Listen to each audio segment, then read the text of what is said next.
Dando continuidade à nossa programação, teremos agora a palestra com o tema Disrupção. O que acontece quando tecnologias se unem para redesenhar o mundo? Nesta palestra, o neurocientista e especialista em inteligência artificial nos conduz em uma jornada inspiradora sobre o poder da disrupção e o papel das pessoas na construção do futuro. Um mergulho nas conexões entre inteligência artificial, neurociência, robótica e Big Data, mostrando como essa convergência tecnológica está redesenhando negócios, profissões e até a própria mente humana. Senhoras e senhores, com vocês, Leandro Matos.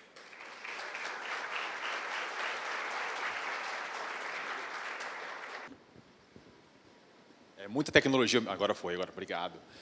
Boa noite, Tocantins. Que felicidade ver essa sala cheia e mais do que isso, por esse motivo. Eu sou paulista, montei a minha primeira startup em parceria com a Andressa Roveda, que está aqui, em prol da causa autista, e tivemos que rodar os principais ecossistemas de tecnologia e inovação. Para construir essa startup, eu mudei para Florianópolis. Por que Florianópolis? E não São Paulo, porque Florianópolis tem, não só tinha, tem o que nós estamos vendo nessa sala. Pessoas empenhadas em construir o novo, mais do que São Paulo. Depois nós vencemos um campeonato, a Copa do Mundo das Startups. Na verdade, nós participamos de 12 programas e vencemos os 12. Vencemos na China, em primeiro, vencemos em Dubai, como das 5 melhores empresas do mundo. Vencemos em Singapura. Obrigado. Vencemos na ONU. E o que tinha em comum em todos esses lugares? Pessoas empenhadas em construir o novo. E quando eu ouvi toda essa mesa, comentando sobre o poder e o empenho de Tocantins, eu lembrei dessas pessoas. Eu lembrei por todos esses lugares que nós passamos. Foi assim que todos eles começaram. Só que no passado precisávamos de uma infraestrutura muito grande para construir. Hoje, a mesma inteligência artificial que está lá na China está disponível para a gente. A mesma inteligência artificial disponível no Vale do Silício está disponível para a gente. Por que eles estão na frente? Por conta de pessoas conflitando ideias. E quando eu falo conflitando, não estou falando se opondo, mas ampliando, onde uma ideia mais uma ideia dá mais do que 2 ideias. Mas mais do que isso, tem algo que eles estão na nossa frente. E eu falo isso com conhecimento de causa. Aspectos regulatórios. Adorei a palestra do desembargador Vilas Boas e tenho que confessar uma coisa para vocês. Ray Kurzweil é meu chefe. Eu sou um dos 7 professores brasileiros da Singularity University, a escola da NASA, fundado pelo professor Kurzweil. Mas, por outro lado, se eu tenho um pé na canoa Kurzweil, ou seja, Singularity, singularidade, o outro pé está no Instituto Santos Dumont, o instituto formado, criado e idealizado pelo professor Nicoleles, onde fui fazer o meu mestrado e estudar a interface cérebro-máquina. Ou seja, até onde eu sei, eu sou o único neurocientista que tem um pé em cada canoa e eu gosto de falar de forma neutra. Mas vamos lá. Nosso papo hoje é sobre disrupção, sobre inovação, mas sobre construção. Construção de ecossistemas de tecnologia, construção de um ecossistema novo, melhor. Geralmente eu sou convidado para falar sobre não o que fazer. Porque o que fazer, muitas pessoas já definiram. Quando eu sou chamado para participar, muitas vezes é para definir como fazer. Não o que, mas como fazer. E o nosso papo, então, é disrupção. O que acontece quando tecnologias se unem para redesenhar o mundo? Isso tem um nome técnico, é chamado de convergência tecnológica. E se nós entendermos esse termo, convergência tecnológica, nós vamos ter nas mãos, e quando eu falo nós, eu estou falando de Tocantins, vamos ter nas mãos um poder criador, utilizando pontes tecnológicas para fazer esse sonho acontecer. que é um Tocantins forte, tecnológico, revolucionário. Eu vou pegar a ponte do desembargador para falar sobre uma das teorias da Singularity, que é os 6Ds. Os 6Ds, quando a Andressa me convidou para ajudar a causa autista, eu já era um neurocientista e ajudava a criar melhores propagandas, analisava comportamento das pessoas em ambiente de consumo pela atividade elétrica cerebral, pelo rastreamento ocular com câmeras infravermelho, pela atividade cardíaca, aumentando ou reduzindo, pela sudorese palmar, que amplia, que aumenta quando a intensidade emocional também aumenta, na dilatação da pupila, quando a sua emoção aumenta. Ou seja, essas são reações involuntárias que o seu corpo expressa quando você sente alguma emoção. Então, o corpo, como já dizia o livro, né? O corpo ele fala. Meu trabalho era colocar microfones no corpo para interpretar esses sinais. Mas a inovação, quando ela vai dar salto, quando ela vai acontecer, ela passa por uma receitinha de bolo, tirando o academês de lado, que nós chamamos na Singularity de 6Ds. O que são isso? São 6 passos que todas as Big Techs passaram para surpreender o mundo e fazer o que fizeram. O primeiro passo é chamado de digitalização. Vou pegar um exemplo prático aqui. Quando surgiu a primeira foto digital, foi uma inovação enorme. Foi uma super inovação. Porém, era uma foto de 1 megapixel. Vocês conhecem a história? Essa história é a história da Kodak, que era grande fabricante de filmes, e quando viu a inovação daquele seu colaborador, diretor de produto, falou, não, isso aqui não, essa ideia não é uma ideia boa. Comparado à nossa foto, isso aqui é terrível. Olha a nossa foto impressa, como é muito melhor. Só que o que o mundo não estava entendendo, não foi só a Kodak que não entendeu, o que o mundo não entendeu naquela mudança é que ali tinha acontecido uma inovação. A partir dali, só faltava engenharia. E por que isso é tão difícil entender? O nosso cérebro não foi programado para fazer isso, para entender isso dessa forma. Nosso cérebro foi criado para pensar como essa linha azul aqui. O que é a linha azul? A linha azul, ela representa a progressão linear. Representando aqui a progressão linear, vamos supor que cada passo que eu dê tem 1 metro de comprimento. Então, eu dou um passo 1 metro, 2 passos 2 metros, 3 passos 3 metros. Se eu fizer isso 30 vezes, 30 metros, correto ou não? Existe uma outra progressão, representada pela linha vermelha, que é a progressão exponencial. O que é a progressão exponencial? Ela dobra a cada passo. Vamos comigo, então? 1 passo, 1 metro, 2 passos, 2 metros, 3 passos, 4. Próximo passo, 16, porque ele dobra, 16 e assim por diante. Aos primeiros passos, mesmo dobrando, como resultado absoluto, um número muito pequeno, uma progressão exponencial, como estamos vendo na curva vermelha, nos primeiros passos, mesmo dobrando, é quase que imperceptível. Vamos trazer a foto de novo para a nossa discussão? Quando surgiu aquela foto digital, a performance da foto impressa estava na linha azul, ou seja, acima. A foto digital surgiu com uma performance muito baixa. As pessoas ridicularizavam. Porém, ela dobrava a cada rodada.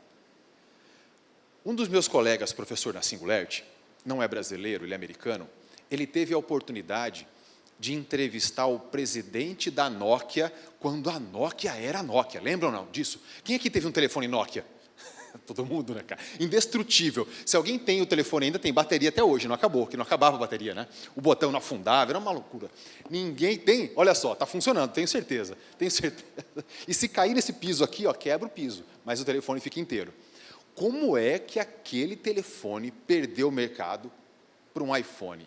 Foi essa a pergunta que meu colega fez para o presidente da Nokia, que era na época. Ele falou o seguinte, cara, você era o presidente da Nokia naquela época, dono do mercado, você é uma das pessoas mais poderosas do mundo.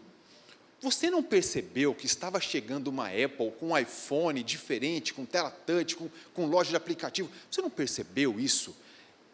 E ele deu uma resposta incrível. Ele disse, é claro que eu percebi. Eu era Nokia.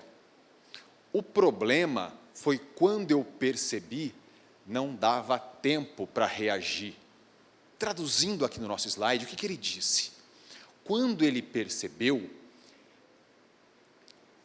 a tecnologia da foto digital, ou a tecnologia do iPhone, estava naquele ponto amarelo. O que ele não entende? Ele só viu o ponto amarelo, o que é chamado de disrupção. O que é disrupção? Às vezes eu ouço as pessoas falar, eu vou fazer uma disrupção, eu vou mudar tudo. Não, peraí, disrupção não é mudar tudo. Disrupção é aquilo que acontece, muitas vezes com o apoio da tecnologia, que torna irrelevante o que ficou para trás. Por exemplo, quem aqui assina Spotify? Música. Por que vocês não compram disco de vinil? Fita cassete? Faz sentido comprar um disco de vinil? A não ser que você seja um colecionador, não faz sentido. Ou seja, ficou irrelevante aquela tecnologia. A foto impressa ficou irrelevante. Como é que era a foto impressa? Lembra, não? Agora algumas pessoas vão entregar a idade aqui. A gente comprava um filme de 12, 24 ou... Está todo mundo aqui sabendo. 36 pose. Aí a gente encaixava o filme na máquina, porque se não encaixasse direito, queimava... Estou adorando isso. Eu falo isso em faculdade, o pessoal não entende, né? Porque é difícil explicar, queimar o filme, caiu a ficha. O pessoal da faculdade não entende mais isso, é outra geração. Mas, enfim, aí depois a gente levava para revelar aquele filme, uma semana, muitas vezes, né? Caríssimo. E hoje, outra coisa que eu não entendo, né? A pessoa tira várias fotos e fala assim, deixa eu ver como é que fiquei. Eu não sei, eu acho que foto reflete a realidade. Né? O que saiu, saiu, não tem jeito. Mas ela tira 10 fotos para pagar 9. Naquela época, como é que era? Era uma foto só, gente, porque o filme era de 12 poses. Enfim, o mundo mudou muito nesse ponto para melhor. Mas vamos voltar aqui para o nosso slide. Quando o presidente da Nokia percebeu, já tinha acontecido o seguinte. O primeiro passo foi a digitalização. Criaram a foto digital. Aquilo foi uma mudança brusca, aquilo foi uma inovação, uma invenção totalmente novo. Ninguém melhorou a foto impressa. Não, ela foi refeita de uma outra forma digital. Chamamos isso de digitalização, é o primeiro passo. A foto passou por isso, a música passou por isso, o Nubank fez isso, o Airbnb fez isso, a Uber fez isso, Quinto Andar fez isso, as Big Techs todas fizeram isso. Digitalizaram algo e, a partir da digitalização, aconteceu o que vai acontecer com vocês quando vocês forem criar inovação, ou já deve ter acontecido se vocês já criaram. Posso confessar? Quando vocês digitalizarem, quando vocês inovarem algo, o segundo passo é a decepção. Vai ficar ruim, não vai ficar bom de primeira. Esse é o segundo passo. Mas por que é importante, talvez o mais importante dos 6 passos? Porque quem não conhece a jornada, pensa o seguinte, está vendo? Não deu certo. Aí aquela turma aparece, sabe aquela turma? Ó, é que você não conhece a nossa empresa, você não conhece a nossa instituição, já tentamos no passado e não deu certo. Essa turma aparece, e não é por mal, ela só está olhando para trás do passado, linear, e projetando o futuro, um passo, 1 metro à frente. Ela não está pensando de forma exponencial, então ela não tem esse pensamento. Então, quando acontece a decepção, muitas empresas, muitas instituições, muitas pessoas fazem o quê? Desistem, não entendendo que é uma jornada. Muitas inovações pararam ali. Só que, para surpresa de muitos, o terceiro passo, aí sim é o que é chamado de disrupção. A disrupção é tornar irrelevante o que ficou para trás. Legal? E quando a Nokia percebeu, ela foi reagir, a reação dela era um passo de 1 metro, em um único passo, porque dobra a cada rodada. Esse é o poder das tecnologias exponenciais. Beleza. Qual que é o próximo passo? O próximo passo é a desmonetização. Aquilo que antes era vendido, por exemplo, um filme de 36 poses, hoje você tira uma foto grátis e põe no Instagram. Quanto custa isso? 0. Imagina para quem trabalha vendendo esse serviço, quem trabalhava numa loja da Kodak, da Fujifilm, o desespero que foi aquilo. Para a gente foi maravilhoso. Para o mercado, foi terrível. Quinto passo, a desmaterialização. Aonde está a foto hoje? Aonde está a música hoje? Muitas vezes não está nem no nosso celular, está na nuvem. E o sexto passo, e talvez o mais interessante, o que eu mais gosto, só que é o mais perigoso, é a democratização do acesso. Aquilo que antes era vendido passa a ser distribuído ou vendido muito barato. Imagina o desespero do mercado quando aquilo que é vendido passa a ser distribuído. Esse é o medo de muitas pessoas em relação à inteligência artificial. Espera aí, é o meu trabalho, eu vendo as minhas horas. Se esse serviço for distribuído, o que será do meu trabalho? O que será do meu salário? Essa é a indagação de muitos hoje, com o avanço de várias das tecnologias. Esse é o caminho que todas as Big Techs fizeram. Essa é a receita de bolo. E até hoje isso vem se repetindo. Para quem não anotou, tá? Pessoal, vai ser distribuído os slides, tá? Depois, eu não sei como é que vão distribuir, mas enfim, está liberado para vocês. Mas os 6 passos estão aqui. Eu vi algumas pessoas, Leandro, me perdi. Tá, não, está aqui. Vai para vocês depois, fiquem tranquilos. Os 6 passos. Tá. Vocês já sabemos disso? Tivemos algo maravilhoso recentemente. O Prêmio Nobel de Economia foi entregue para 3 pesquisadores que mostraram como a inovação pode gerar crescimento econômico. Isso é tão legal, porque se nós não tivéssemos a inflação no nosso país, ou no mundo, né, toda a inovação ela faz o quê? Ela aumenta a performance dos produtos, das entregas de serviço. Se ela aumenta a performance, tudo deveria estar cada vez mais barato. É o que a gente percebe? É o que acontece? Não. Por quê? Por uma questão econômica. Mas, pelo ponto de vista tecnológico, se nós não tivéssemos essas interferências econômicas, eu não estou dizendo que é errado, tudo ficaria cada vez mais barato.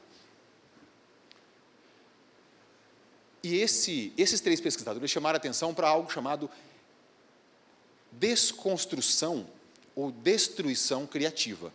Para eu criar algo novo, eu preciso não destruir o que já existe, mas eu preciso reconstruir. Por exemplo, fiz um trabalho essa semana para uma grande empresa automobilística. Uma discussão como essa, só que para criar inovação, criar tecnologia. E o que foi discutido nesse trabalho, né?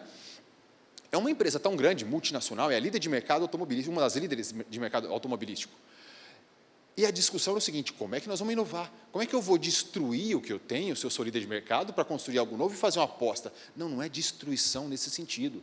A destruição criativa é você ter um transatlântico, mas colocar alguns jet skis para testar o modelo. E aí você erra barato, você amplia barato, cresce muito mais rápido. É mais ou menos assim. Se eu tiver que criar uma inovação do zero, é muito difícil eu enxergar o horizonte daqui, porque eu tenho essa barreira na minha frente. Só que o que nós vamos fazer? Eu tenho um transatlântico. Como é que eu vou apostar? E se errar? Quebra a empresa? Acaba a instituição? Então eu preciso fazer o seguinte: se eu mantenho o transatlântico rodando, eu crio um jet ski, um barco pequeno, eu testo com o primeiro degrau. Subo. Acertei totalmente? Não, eu errei. Mas eu já tenho uma visão mais ampliada. Eu faço um próximo jet ski, eu subo mais um degrau, o meu horizonte aumenta, e por aí, e assim a inovação acontece. O que a gente vê muitas vezes é a curva, mas o que acontece são passos de cada vez. Só que esse passo tem que ser barato, tem que ser rápido, tem que gerar aprendizado. E aí a gente aprende a sair de inovação de produto e criar uma cultura de futuro. Laboratório de inovação. Passo isso toda semana em alguma empresa diferente, em alguma instituição. O que muito se confunde em relação ao laboratório de inovação? O que esperamos de um laboratório de inovação? Inovação, certo? Aí que está o problema. O laboratório de inovação não existe para criar inovação, porque quem cria inovação é o especialista do setor. É ele que está com a mão na massa ali, conhece a operação. O laboratório de inovação, ele cria infraestrutura, ele entrega método, ele entrega respostas, ele entrega possibilidade de parceria sua, que teve a ideia com outras instituições ou áreas que pode complementar aquela ideia, e não criar inovação. Porque senão seria um quartel de gênios, e não é o que acontece. Essa confusão, ela é muito importante a gente ter claro no nosso estado, para que a gente possa dar o próximo passo no que diz respeito à inovação. Vocês já viram essa história? Pequenas empresas, grandes negócios. Videolocadoras, os segredos de um negócio muito de futuro. Caramba! Era assim que o mundo pensava. E, de repente, a digitalização aconteceu, como nós já discutimos. Está aí a Netflix. Quem assina a Netflix? Agora vamos ter que assinar Paramount. Vocês viram? Agora que o UFC vai sair... Enfim, não tem jeito de você ficar fora disso. Não tem jeito de ficar fora disso. Agora, legal, Até agora foi filosofia, tá? Não é para isso que me chamam. Quando me chamam é porque deu errado. Sabe aquela decepção? Quando dá errado, geralmente eu sou convidado para ajudar a montar esse quebra-cabeça para criar a solução. Não tenho a solução, tenho métodos e consigo ajudar as pessoas a discutirem. Bora lá. Todo mundo conhece essa empresa, certo? Estava no carro hoje. Estava no carro hoje do Hernandes, né? Me deu carona. Todo mundo tem esse adesivo no carro, né? Sim ou não? Quem não tem sem parar tem Conecticar. Certo ou não? Hã? Qual mais? Bom, o que fez essa empresa surgir? Em São Paulo, a gente não anda 100 quilômetros sem ter um pedágio. Cada 100 quilômetros é um pedágio. Estrada maravilhosa, duplicada, mas a cada 100 quilômetros, R$ 8,00. Se for para a praia, é 28. Enfim, essa empresa teve uma ideia genial. Resolveu um problema nosso. Que problema que é o nosso? Parar, né? Na verdade, parar é consequência. Primeiro problema, ter dinheiro na mão, moeda. Quem é que tem dinheiro na mão hoje? A gente paga no Pix, paga no cartão de crédito, e eles não aceitavam cartão de crédito. Agora estão aceitando. Primeiro, você tinha que ter dinheiro na mão, senão não pagava. Eu tomei uma multa uma vez, porque eu não tinha dinheiro para o último pedágio, voltando de São Paulo, eu fui e voltei. No último pedágio acabou o dinheiro, eu não tinha dinheiro, deixaram passar, falaram, só que você tem que pagar hoje, se virar meia-noite, vira multa, não deu tempo, virou multa. Esse era o mundo que a gente vivia. Aí a Sem Parar criou um tag, né, um aparelho, não dá nem para falar que é um aparelhinho, na época a gente falava que é um aparelhinho, mas é um trambolho, né, hoje. Mas naquela época era maravilhoso. A gente colava no vidro. E quem colou no vidro até hoje não arrancou, né? Quem arrancou, quebrou o para-brisa. Foi ou não foi? Quem arrancou, quebrou o para-brisa. Tá. Aí criaram aquele aparelho. Quando você passava no pedágio, a cancela subia. Era uma tecnologia de aproximação. Maravilha. Até que a inovação chegou. Essa já foi uma inovação. A segunda inovação foi reduzir o tag de um aparelho para um adesivo. Não é isso que nós temos hoje nos carros? Adesivo. É um adesivo. Só que quando reduziu para adesivo, ficou mais barato para a empresa. Só que, segundo um dos pais da administração moderna, Porter, ele criou algo chamado as 5 forças de Porter. E uma delas é ameaças a entrantes potenciais. Ou seja, qual que é a resistência que eu, como líder de mercado, faço para as pessoas, para o novo concorrente não entrar? É a força do líder. Quando barateou o tag para o adesivo, ficou mais barato. Entrou o quê? Conecticar. Entraram outros concorrentes, ficou fácil entrar para disputar o mercado. Quer um exemplo? Petróleo. Dá dinheiro vender petróleo? Dá ou não dá? Dá, não dá? Vamos montar uma petrolífera? Vamos montar uma refinaria? Dá para fazer isso ou não? Por que não dá? Muito caro. Barreira de entrante potencial. Quando ficou barato, entrou Conecticar. Legal. Até aí, mudou. E qual que era a especialidade ou qual que era o desafio do mercado? O desafio é convencer cada um de nós a colocar aquele adesivo no carro. E se você coloca o adesivo A, você não vai colocar o adesivo B. Não faz sentido ter Conecticar e Sem Parar. Então você vai pagar 2 vezes pelo pedágio. Antes cobravam mensalidade da gente, agora não cobram mais. Agora você faz uma conta no Bradesco, você ganha um adesivo do Sem Parar. Olha como mudou. Porque a especialidade do mercado, o desafio do mercado é conseguir distribuir esses tags, convencer a gente a colocar isso no nosso carro. Até aí sem novidade, porém, olha como avançou. Só que estamos prestes a um novo passo. Que novo passo é esse? Com o poder da câmera do seu celular, é possível colocar essa câmera na cancela do pedágio e não mais ela subir por aproximação do seu carro, mas porque aquela câmera leu a sua placa. É assim que a gente recebe multa, não é? Passa no sinal vermelho, o radar pega por visão computacional, inteligência artificial e te manda a multa. É assim, não é? Qualquer celular da gente hoje, acoplado ao sistema do pedágio, pode fazer serviço. Pergunto, a concessionária responsável pela rodovia precisará do Sem Parar? A especialidade do Sem Parar não é ter o tag, não foi desenvolver o adesivo, é convencer você a colocar o adesivo no seu carro. Se o trabalho agora não é mais colocar o adesivo no carro e simplesmente passar, porque vai ter uma câmera no pedágio, um pedágio inteligente, mudou o mercado. Vamos um pouco adiante? Essa mesma câmera que multa a gente na rodovia pode fazer esse reconhecimento, certo ou não? A partir de agora podemos ter um pedágio dinâmico. Você vai pagar por trecho. Pergunto novamente, o que será da Sem Parar e da Connect Car? Mas, se você vai pagar por trecho, cada um vai pagar um valor diferente de pedágio, é por trecho. Singapura já faz o seguinte, de acordo com o fluxo de veículos, se tiver um engarrafamento no caminho A, ele pode aumentar o pedágio do caminho A para forçar as pessoas de forma econômica a mudar de caminho. E com isso a cidade inteligente acaba mudando a dinâmica. Percebe que para isso acontecer, basta uma câmera do poder do seu celular no pedágio ou utilizar as câmeras do pedágio, da rodovia. No seu carro? Não faz sentido. É esse mundo que nós estamos vivendo. Eu não estou falando isso para a gente ter um tom de ameaça, mas para a gente conseguir fazer insight. O que é insight? É quando a gente consegue ligar pontos que até então era impossível de ser ligados.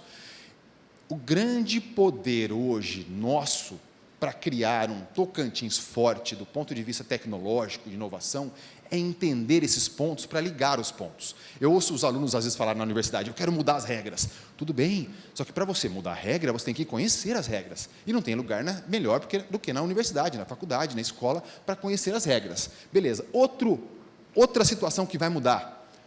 Esse aqui todo mundo conhece, né? A gente vai no shopping center, está lotado no domingo. Só que quantas pessoas têm sacola nas mãos? Quantas pessoas compraram alguma coisa? A gente vai para ir na praça de alimentação, não é? O mercado físico já mudou. A gente vai para ir na praça de alimentação, a gente vai no shopping para passear. Eu atendo um dos maiores varejistas, o que mais vende iPhone no Brasil, ele me falou o seguinte, Leandro, nossas lojas, nossa rede de lojas, é para demonstração de produto. Eu sei que ele não vai comprar aí, ele vai entrar na nossa loja digital, sabe que é mais barato e vai comprar aí para a gente, tudo bem, faz parte da nossa estratégia. Tudo bem, quem não gosta disso é o vendedor, que não avisaram ele, a meta dele continua sendo alta, se ele não bater, ele não ganha o salário dele. Mercado Livre agora vai fazer a mesma coisa, a intenção deles é fazer a mesma coisa no supermercado. Quantas pessoas entram no supermercado e não saem com uma sacolinha na mão? Pouquíssimas, correto ou não? Essa mudança não aconteceu no supermercado ainda, é o que nós vamos ver agora. Quanto custa para o Mercado Livre fazer essa mudança? Muito baixo, muito pouco. Mas, turma, quando nós formos reforçar o nosso Estado do ponto de vista de inovação e tecnologia, nós vamos ter que entender que a inovação começa de dentro.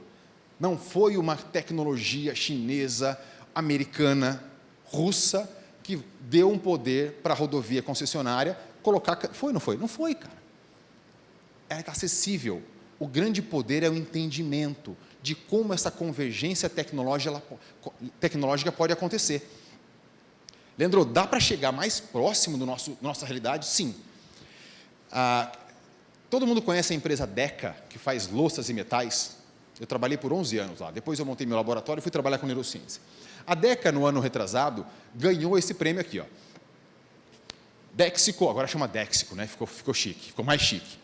Dexico transforma resíduo cerâmico em matéria-prima e lança revestimento sustentável. Eu vi isso acontecer de perto, tá? Eu vi isso acontecer de perto, acompanhei esse desenvolvimento. O que aconteceu?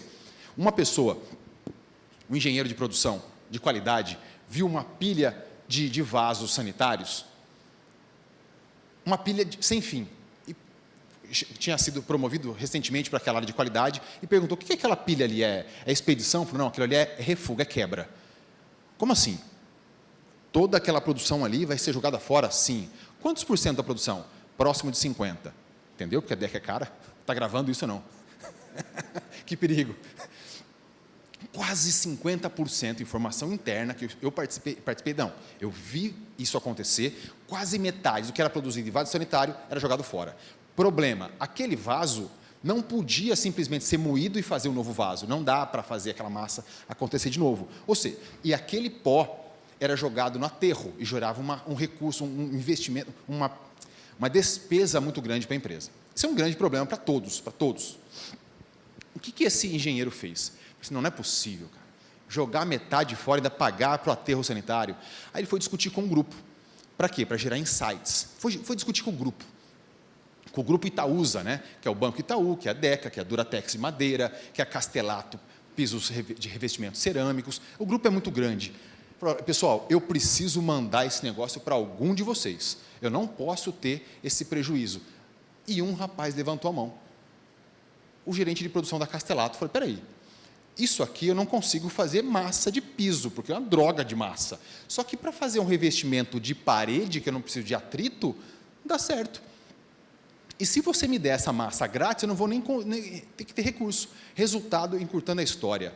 O ano retrasado, 2024. Essa foi a inovação número 1, premiada em todos, na Casa Cor, no Valor Econômico, como a principal inovação da construção civil. Pergunto a vocês, tiveram que comprar uma tecnologia de Singapura para fazer isso aqui? Para criar essa ideia? Teve que vir um americano aqui? Sim ou não? Tiveram que comprar máquina nova? Zero, cara. O que fez essa inovação acontecer? E é assim que a inovação vai acontecer. E uma frase do Gabriel, que foi o engenheiro de qualidade que fez essa observação, levou essa conversa adiante, depois foi contratado, saiu lá do chão de fábrica e virou parte integrante da equipe de inovação. A inovação não nasce, a inovação nasce de quem enxerga o invisível. É um inconformismo, mas antes disso, é o que vocês discutiram aqui no começo, é o sentimento de pertencimento. Eu quero o meu estado mais forte. Eu quero aqui um ecossistema de inovação.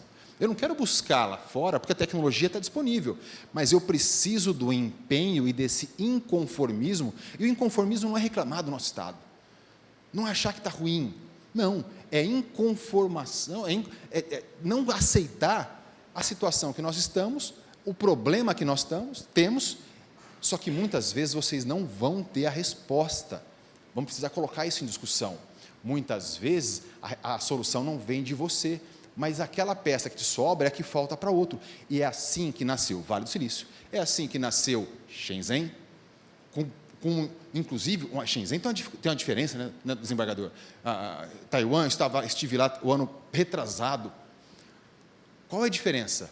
O empenho governamental. É um programa de Estado, não é um programa de governo, é um programa de Estado. A minha empresa, parte dela fica em Dubai. A gente fica numa free zone em Dubai. Por que em Dubai? Porque ali é um programa de Estado. Emirados Árabes é um país muito pequeno. Eles não querem tecnologia para vender para o próprio povo. Eles querem tecnologia para vender dali para o mundo. Em 2050, o plano é trocar a matriz energética. Hoje, eles vendem petróleo para o mundo. Sabemos que o petróleo não vai ser algo tão interessante daqui a muito tempo, e eles querem passar, então, a vender tecnologia para o mundo e não mais petróleo. Como é que eles vão fazer isso? Dependendo do Emirate, dependendo do cidadão local. Sabe quanto é o salário mínimo nos Emirados Árabes? Se fosse transformar em reais, 90 mil reais. Salário mínimo. Não é o chefe, é o salário mínimo.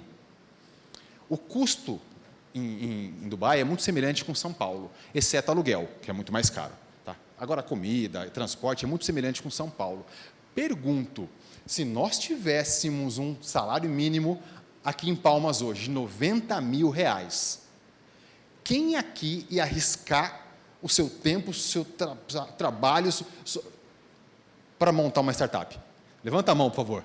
Quem aqui ia arriscar? Parabéns, temos um herói aqui na sala. Seu nome? Parabéns, precisamos de mais pessoas assim. Mas é um. Por isso, Emirados faz as Copas do Mundo de Startups e fala, startups do Brasil, temos esse problema. Quem vence, eles dão investimento, casa, sala, para que você venda a tecnologia dali para o mundo.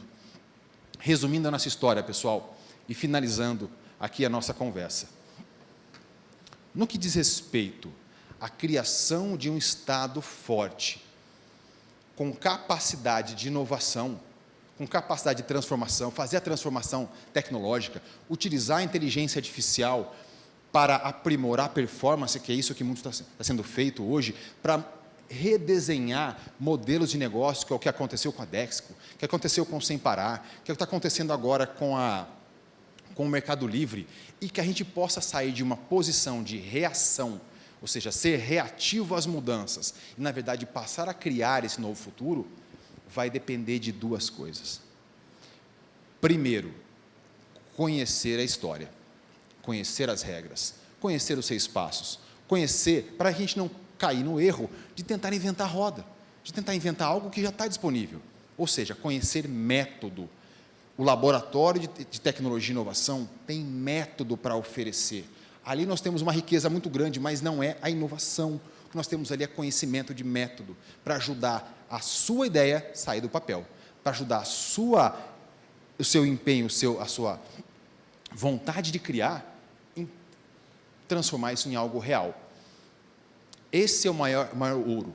Agora, nada vai substituir a gente não só arregaçar as mangas, mas dar as mãos. Aquela peça que pode estar te sobrando, que tem peso de lixo, entre aspas, que seria moído, inclusive gerando despesa para jogar em aterro sanitário, ainda poluir o meio ambiente, pode ser a peça que falta no teu parceiro do lado, na pessoa ao lado, e talvez não é a pessoa que trabalha com você, mas essa pessoa pode estar no ambiente de inovação, procurando resposta como você.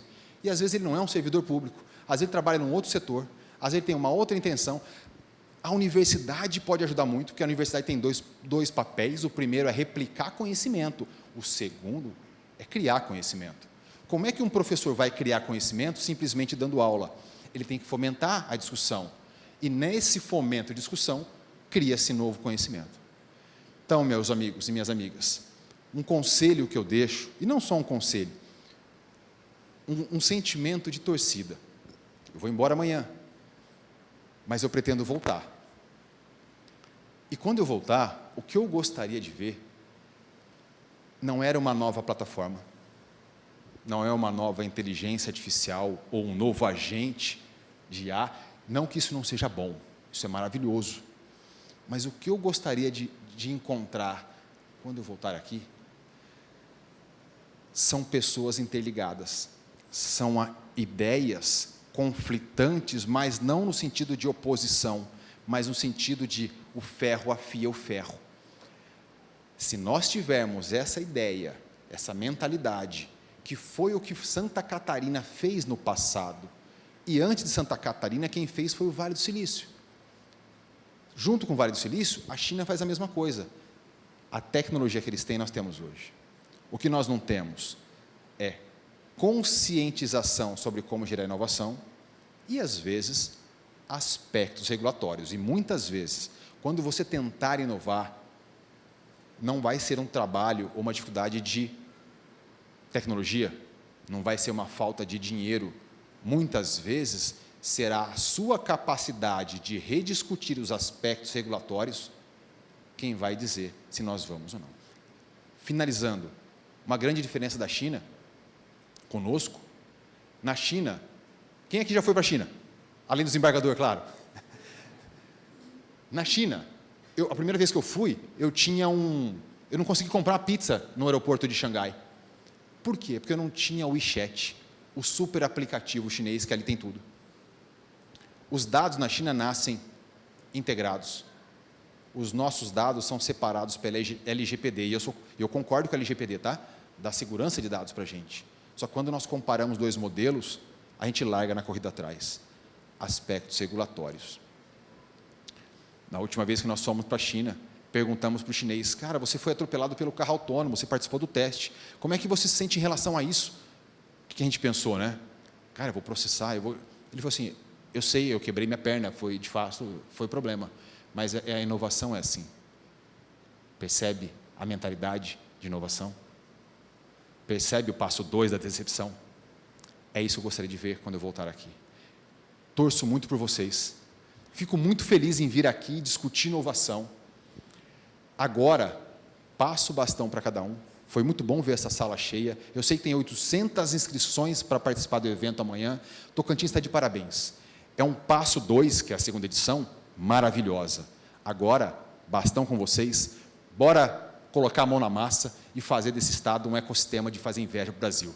Combinado ou não? Pessoal, muito obrigado, grande abraço. Vamos com Deus. Sucesso, Tocantins!